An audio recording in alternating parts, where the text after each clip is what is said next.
Good morning, class 8. This is the first video of chapter number 3 of geography book Natural Vegetation and Wildlife. इस chapter में हम पढ़ेंगे natural vegetation के और wild life के बारे में, मतलब कि प्राकृतिक वनस्पति और वन्य जीवन के बारे में हम पढ़ेंगे। पढ़ते हैं आज चैप्टर में क्या है। The earth is covered with one or the other type of vegetations. जो हमारा अर्थ है, जो हमारी पृथ्वी है, वो बहुत सारी मतलब कि अलग अलग वनस्पति से कवर्ड है। डिफरेंट एरियाज में अलग अलग तरह की वनस्पति है। It provides a base for all forms of life. और ये क्या करती है, वो सब सारी जितने भी जीवन के फॉर्म हैं उनको बेस प्रोवाइड करती है। Hence we can say that natural vegetation is an assemblage of the plants species living in association with each other in a given environment framework. Vegetation include trees, shrubs, plants and grasses. A variety of organisms live on the earth, hence there is a wide range of biodiversity on this earth. जो vegetation है वो क्या है, एक संयोजन है, मतलब कि प्लांट्स जो स्पीसीज होते हैं उनके लिए एक फ्रेमवर्क है जो उनका एनवायरनमेंट जिससे बनता है। और जो वेजिटेशंस में क्या क्या इंक्लूड है, वेजिटेशंस में ट्रीज इंक्लूड होते हैं, श्रब्स होते हैं, प्लांट्स होते हैं, ग्रासेस होती हैं, पेड़ पौधे, घास जो होती है, और ये सब चीज़ें किस में आती हैं, वेजिटेशन में आती हैं। A variety of organism live on the earth पे जो भी आपको पता है अर्थ पे कितने वैरायटी के लोग रहते हैं, कितने ह्यूमन बींग्स होते हैं, कितने वैरायटी के एनिमल्स होते हैं, इंसेक्ट्स होते हैं। यहाँ उन्हीं की बात की गई है कि hence there is a wide range of biodiversity on this earth. इस अर्थ पर क्या है, बहुत सारे बायोडाइवर्सिटी है, मतलब कि अलग अलग तरीके के लोग यहाँ पर रहते हैं, और एनिमल्स, इंसेक्ट्स सब अर्थ पर अवेलेबल है, सब कोई। आगे हम पढ़ते हैं फॉरेस्ट रिसोर्सेज के बारे में। Forest are the natural vegetation that covers the land surface. Forest जो है वो नेचुरल वेजिटेशन है जिसने हमारा जो लैंड है उसको कवर करके रखा हुआ है। The world forest refers to the natural vegetation of trees that grow close together over a large area. जो फॉरेस्ट है वो किसको रेफर किया गया है, नेचुरल वेजिटेशन ऑफ ट्रीज़, मतलब कि जहाँ पर ट्रीज़ जो है वो पास में उगे होते हैं और बहुत सारी जगह को कवर कर लेते हैं, उनको क्या बोलते हैं, उसको बोलते हैं forest. You already know that plants and trees that grow naturally without the help of humans is natural vegetation. आपको पता है कि प्लांट्स और जो पौधे बिना ह्यूमन के हेल्प से उगते हैं उनको हम बोलते हैं natural vegetation. Look around your neighborhood. Do you see a lot of trees and shrubs around, or do you see a lot of buildings? अब अपने चारों ओर देखो, अपने आसपास देखो कि तुम्हें क्या दिखता है। तुम्हें क्या पेड़ पौधे दिखते हैं तुम्हारे चारों तरफ, या घास दिखती है चारों तरफ, या फिर बिल्डिंग्स और घर दिखते हैं। Today much of the original natural vegetation has been removed to make way for buildings, roads and agriculture। और आजकल क्या है कि आजकल इतना डेवलपमेंट हुआ है, मतलब कि लोगों ने क्या किया है कि जो पहले पेड़ पौधे हुआ करते थे और जो फॉरेस्ट हुआ करते थे उनको काट कर वहाँ पर क्या बनाया है, वहाँ पर रोड्स बनाए हैं और बिल्डिंग्स बनाई है, और इन सब चीज़ों का वहाँ पर यूज़ किया गया पेड़ पौधों को काट कर। एंड एग्रीकल्चर का भी यूज़ वहाँ पे होता है। इन सारी जगहों को हटा दिया, जो मतलब कि जहाँ पर बहुत सारे फॉरेस्ट थे और नेचुरल वेजिटेशंस थी उसको हटाकर वहाँ पर क्या बनाया गया है, रोड्स और बिल्डिंग्स, इन सब चीज़ों का निर्माण किया गया। Most of it has also been destroyed by natural forces. और कुछ तो नेचुरल फोर्सेस जैसे कि बाढ़ आ गई या सुनामी आ गई, या फिर डिजास्टर, जो नेचुरल डिजास्टर होते, टॉर्नेडो, ये सब जो होता है उनके द्वारा भी कुछ नेचुरल वेजिटेशन नष्ट हो गए। सच एज स्टॉर्म्स और फायर, जैसे कि स्टॉर्म्स जो होते हैं और जो फायर्स, अगर आग लग जाती है तो भी जो हमारा नेचुरल वेजिटेशन जो पेड़ पौधे होते हैं वो जल जाते हैं. At present, most of the remaining original natural vegetation can be seen only in the equatorial regions and in mountain areas in the temperature and arctic zones. और अब जो नेचुरल वेजिटेशन बचा है वो सिर्फ कहाँ देखने को मिलता है, वो इक्वेटोरियल रीजन्स में देखने को मिलता है, माउंटेन एरियाज़ में देखने को मिलता है, वो भी टेम्परेचर जब होता है तब. टेम्परेचर के अकॉर्डिंग माउंटेन एरियाज़ में भी मिलता है और आर्टिक जोन में देखने को मिलते हैं हमारे जो नेचुरल वेजिटेशंस हैं. क्योंकि यहाँ पर जो पहले नेचुरल वेजिटेशंस हुआ करते थे वो उसका क्या हुआ, वो उसको तो काट कर या तो वो स्टॉर्म और फायर्स के द्वारा नष्ट होगा या फिर ह्यूमन बींग्स ने उनको काट कर रोड्स और बिल्डिंग्स इन सब चीज़ों का निर्माण कर लिया. इस वजह से how have human change the forest pattern of the world. अब जो ह्यूमन है उन्होंने कैसे फॉरेस्ट पैटर्न को चेंज किया पूरे वर्ल्ड में. Most of the land under human control is use for agriculture, animal gazing and urbanisation. जो लैंड है वो कैसे ह्यूमंस ने यूज़ की है, बहुत सारे ह्यूमंस ने कैसे कंट्रोल किया है. उन्होंने लैंड को यूज़ किया है एग्रीकल्चर के थ्रू, एनिमल गेजिंग के थ्रू और शहरीकरण, मतलब कि जैसे रोड बना दिए, बिल्डिंग्स बना दी, इन सब के थ्रू उनको चेंज किया. ह्यूमन ने कैसे कंट्रोल किया लैंड को, क्या यूज़ किया उनका एग्रीकल्चर में, एनिमल गेजिंग मतलब कि जो एनिमल्स होते हैं, जो शिप होती हैं और जो शिप्स वगैरह जो होते हैं उनको चारा चराने में, मतलब कि चराना उनको जो होता है. और शहरीकरण मतलब कि जो फॉरेस्ट था उसको शहर में कन्वर्ट किया. Some of parts of the existing natural vegetation are also controlled by human such as natural reserves and natural parks. और कुछ जो एक्सिस्टिंग जो नेचुरल वेजिटेशन थे उनको भी ह्यूमंस ने कंट्रोल किया. कैसे ह्यूमंस ने कैसे कंट्रोल किया, उनको क्या किया, उनको natural reserves and national park में कन्वर्ट किया. Human have also modified the existing plant cover by moving certain species from their original habitat to the other part of the world. The most common example is the eucalyptus tree that was taken from Australia and planted in place as far of the USA, California, North Africa and India. अब humans ने क्या किया कि जो existing plants होते हैं उनको एक जगह से दूसरी जगह पर जहाँ पर वो उगते हैं उनके ओरिजिनल हैबिटेट से मूव कर एक पार्ट से दूसरे पार्ट में पहुँचाकर वर्ल्ड के उनको यूज़ किया. जैसे कि द मोस्ट कॉमन एग्जांपल, इसका एग्जांपल क्या हो गया, एक इक्वेप्लिटस ट्री, ये जो ट्री है उसका एग्जांपल हो गया. जैसे कि ये कहाँ से लिया गया, ऑस्ट्रेलिया से लिया गया ये प्लांट, और ऑस्ट्रेलिया से लेने के बाद कहाँ पर प्लांट किया गया, इसको कहाँ पर लगाया गया, ये यूएसए में कैलिफोर्निया में लगाया गया, नॉर्थ अफ्रीका में और इंडिया में इसका यूज़ किया गया, यानी कि लगाया गया. Natural vegetation come in many sizes, shapes and types. जो नेचुरल वेजिटेशन होती है वो डिफरेंट साइज़ की होती है, शेप की होती है और डिफरेंट टाइप्स की होती है. Beside trees you also find shrubs, vines and scrubs. हम ट्रीज़ को छोड़कर यहाँ पर ट्रीज़ तो हमें मिलते हैं. उसके बाद हम क्या क्या ढूंढ सकते हैं, क्या क्या हमें नेचुरल वेजिटेशंस में मिल सकता है, श्रब्स मिल सकते हैं, घास जो होती हैं, वाइन्स मिल सकती हैं और स्क्रब्स मिल सकते हैं. Apart from this the lowest layer is the ground cover such as moss और लिचन. और इसको साइड में रखकर जो नीचे की लेयर होती है ग्राउंड की वो किसको कवर करते हैं, वहाँ पर क्या होता है, मॉस और लिचन पाए जाते हैं. Each of these categories also has many types. और इनकी जो कैटेगरी होती है ऐसे ही बहुत सारी चीज़ें वहाँ पर पाई जाती हैं. आगे बात करते हैं हम natural vegetation of India. India के नेचुरल वेजिटेशंस की बात करते हैं.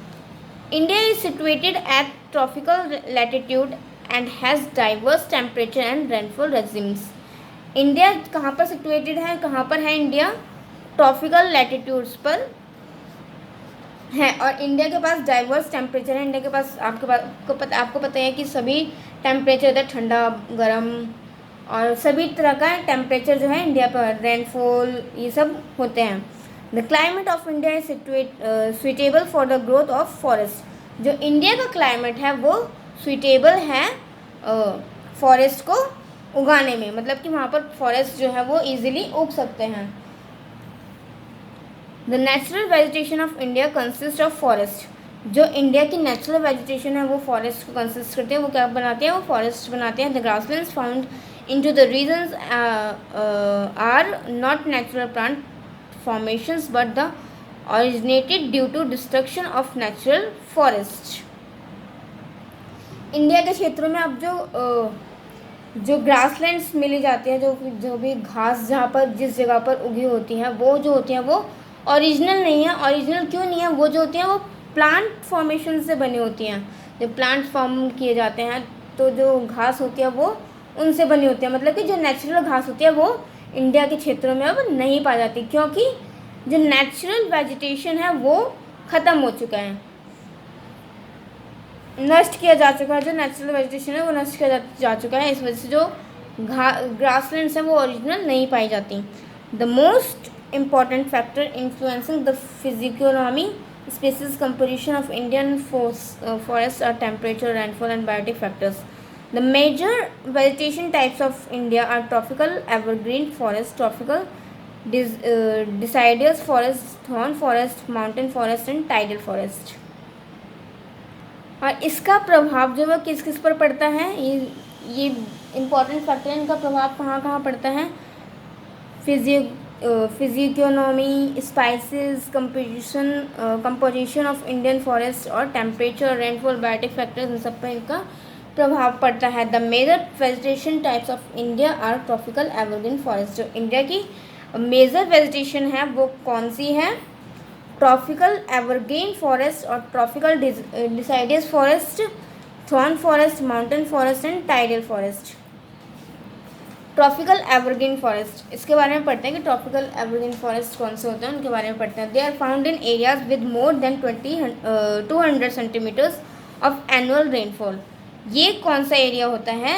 ये वो जगह होती हैं जहाँ पर साल में 200 सेंटीमीटर से ज़्यादा बारिश होती है। और ऐसा कहाँ पे होता है? जैसे कि western slope of the western ghat part of west Bengal and Odisha. ऐसा होता है ओडिशा और वेस्ट बंगाल के पार्ट में। The north eastern state and the Andaman and Nicobar island, these forest are very dense.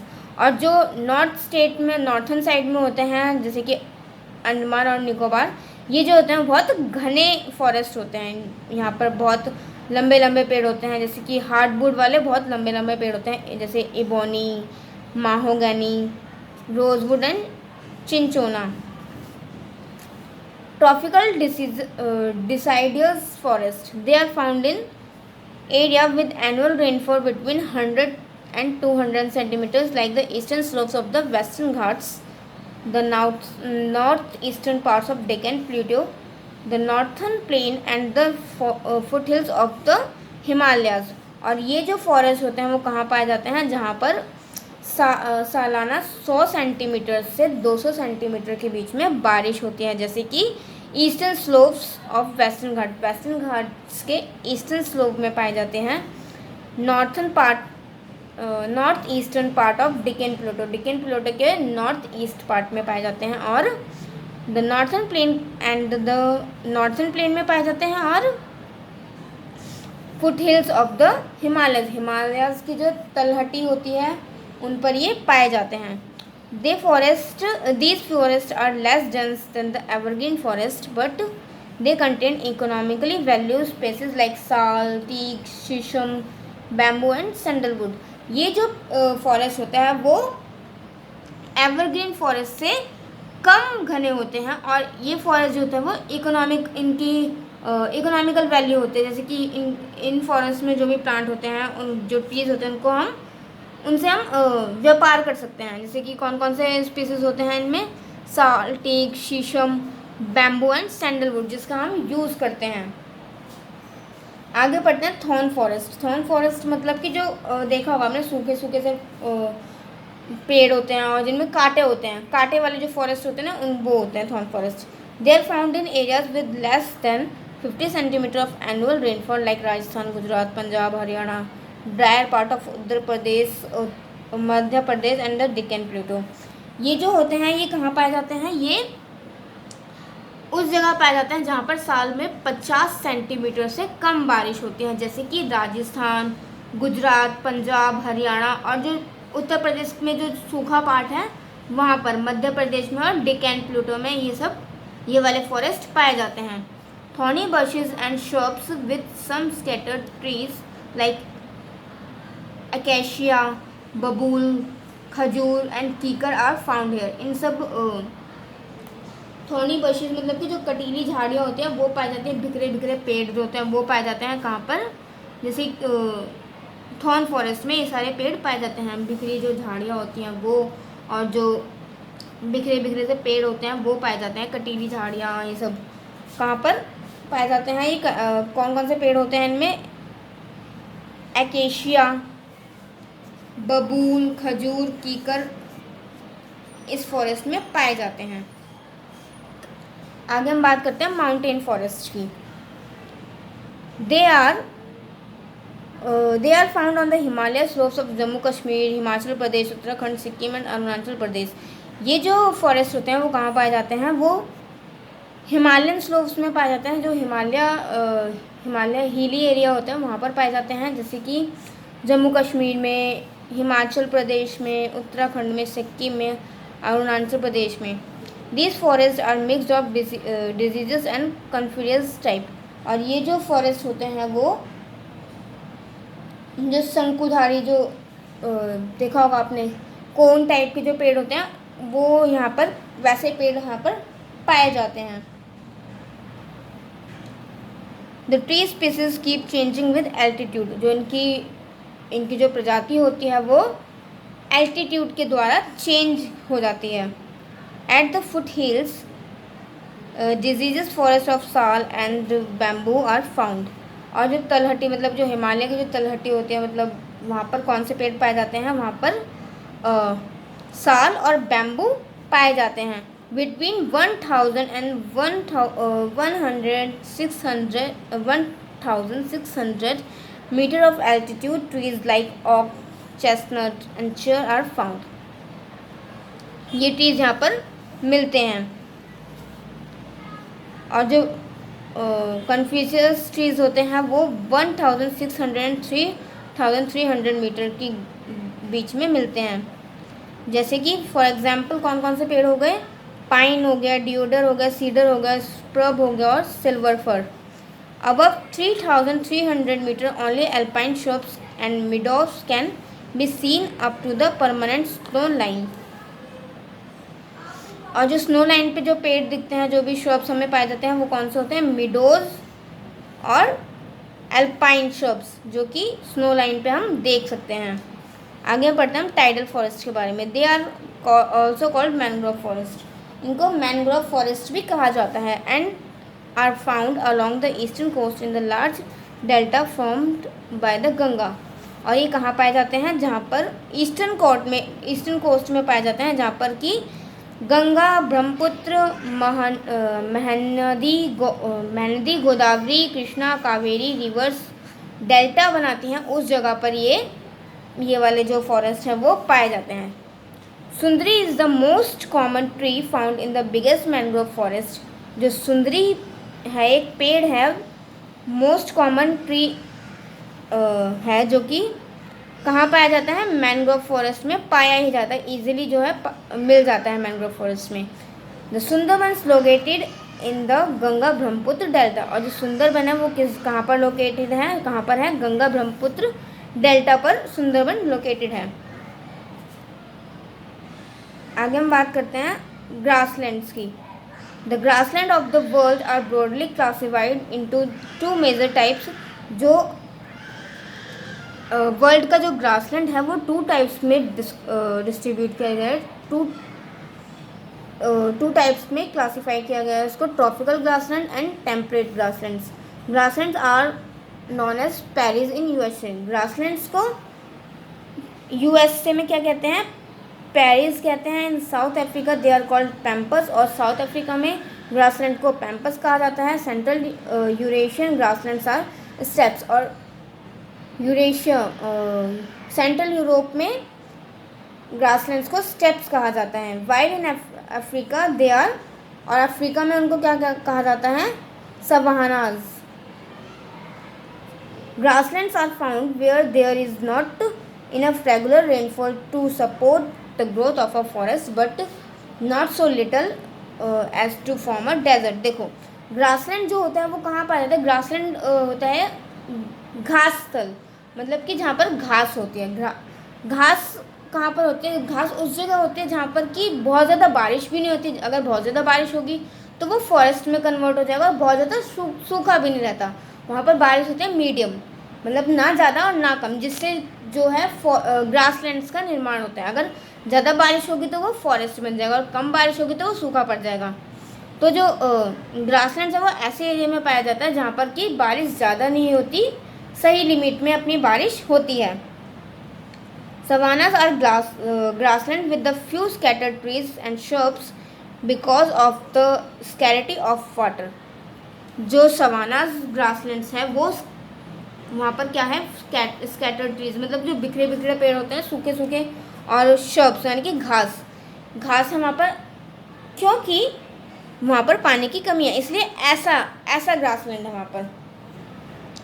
The grassland covers the area of Africa, South America, Central Asia and Australia.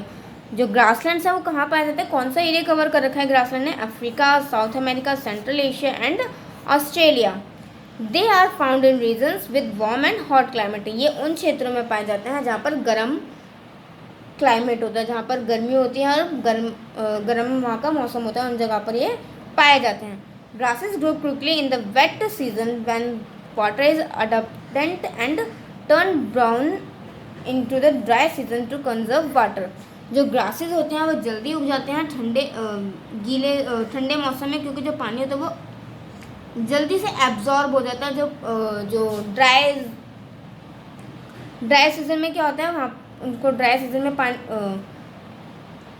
Grasses जो होती हैं वो ठंडे मौसम में जल्दी से उग जाते हैं, क्योंकि जो पानी होता है वो जल्दी से एब्जॉर्ब नहीं होता। और जब ड्राई क्लाइमेट में क्या होता है, पानी जो होता है वो जल्दी से एब्जॉर्ब हो जाता है, इसलिए वो जल्दी से नहीं उग पाती हैं। जैसे कि कुछ some examples of vegetation in the savanna में कुछ एग्जांपल देते हैं हम वहाँ के वेजिटेशन के बारे में। जैसे वाइल्ड ग्रासेस हो गई, जो जंगली घासें होते हैं, जो बड़ी बड़ी सी घास होती हैं वो। श्रब्स हो गए, बाओबब ट्रीज एंड एकेशिया ट्रीज। अब हम आगे बात करते हैं टेम्परेट ग्रासलैंड्स के बारे में। Temperate grasslands with average between 10 and 30 inches of rain per year. Temperate grasslands वो जगह होती है जहाँ पर कि जो बारिश है वो 10 से 30 इंचेस के बीच में होती है सालाना, मतलब कि साल में कितनी होती है? 10 से 30 इंचेस के बीच में। हैव शॉर्टर ग्रासेस, वहाँ पर क्या होते हैं? बहुत छोटी छोटी घासें होती हैं। These area have 2 seasons, a growing season and a dormant season. और ये जो सीजन है, इस एरिया के पास 2 सीजन होते हैं। कौन कौन से? ग्रोइंग सीजन जिसमें कि घास थोड़ी बहुत उगती है, और एक dormant season. During the dormant season no grass can grow because it is too cold.